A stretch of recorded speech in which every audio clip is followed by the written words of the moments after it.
Hi friends, Chirag ಎಂಟರ್ಪ್ರೈಸಸ್ನವರ ಮತ್ತೊಂದು decarbonising ವಿಡಿಯೋಗೆ ಸ್ವಾಗತ. ಇವತ್ತು ನಾವು ಮಾರುತಿರವರ ಸ್ವಿಫ್ಟ್ ಪೆಟ್ರೋಲ್ ಕಾರ್ನ ಡಿಕಾರ್ಬನೈಸ್ ಮಾಡ್ತಾಯಿದ್ದೀವಿ. ನಮ್ಮಲ್ಲಿ ಎಷ್ಟೋ ಕಸ್ಟಮರ್ಸ್ಗೆ ಡಿಕಾರ್ಬನೈಸಿಂಗ್ನ ಆಯಿಲ್ ಚೇಂಜ್ ಮೊದಲು ಮಾಡಿಸ್ಬೇಕು ಅಥವಾ ಆಯಿಲ್ ಚೇಂಜ್ ಆದಮೇಲೆ ಮಾಡಿಸ್ಬೇಕು ಅಂತ ಡೌಟ್ ಇರುತ್ತೆ. ನಮ್ಮ HHO ಡಿಕಾರ್ಬನೈಸಿಂಗ್ ಒಂದು ಈಸಿಯೆಸ್ಟ್ ಆ್ಯಂಡ್ ಸೇಫೆಸ್ಟ್ ಪ್ರೋಸೆಸ್ ಆಗಿದ್ದು, ಇದರ ನಂತರ ಆಯಿಲ್ ಚೇಂಜ್ ಮಾಡಬೇಕು ಅನ್ನೋ ಹಾಗೇನಿಲ್ಲ. ಡಿಕಾರ್ಬನೈಸಿಂಗ್ ಮಾಡಿಸಿ ರೆಗ್ಯುಲರ್ ಥರ ವಾಹನವನ್ನು ಬಳಸ್ಬೋದು.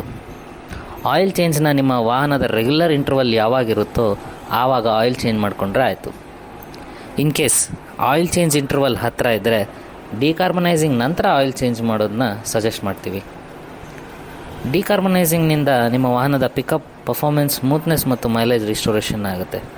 ಹೆಚ್ಚಿನ ಮಾಹಿತಿಗಾಗಿ ಅಥವಾ ಡಿಕಾರ್ಬನೈಸಿಂಗ್ ಸರ್ವಿಸ್ಗಾಗಿ ಚಿರಾಗ್ ಎಂಟರ್ಪ್ರೈಸಸ್ನ 8892730100 ಕಾಂಟ್ಯಾಕ್ಟ್ ಮಾಡಿ. Thank you for watching. Happy driving.